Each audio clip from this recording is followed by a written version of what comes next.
কিছুই অতিরিক্ত ভালো নয়। যেমন আপনি অতিরিক্ত ভালোবাসলে সহজেই দুঃখ পাবেন, অতিরিক্ত গুরুত্ব দিলে গ্যারান্টিড হেলাফেলা পাবেন, অতিরিক্ত বিশ্বাসে বিশ্বাসঘাতকতায় জুটবে কপালে, অতিরিক্ত সহজলভ্য হলে সর্বদা মূল্যহীন হবেন, আর অতিরিক্ত ভালো হলে সবার কাছে ব্যবহৃত হবেন।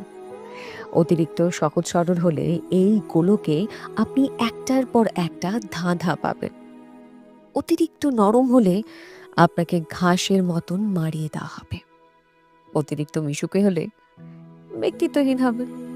আসলে পরিমাণ জানাটা ভীষণ জরুরি, বুঝলেন? কখন, কোথায়, কার কাছে এবং কতটা, এই বিষয়গুলো বুঝতে হবে।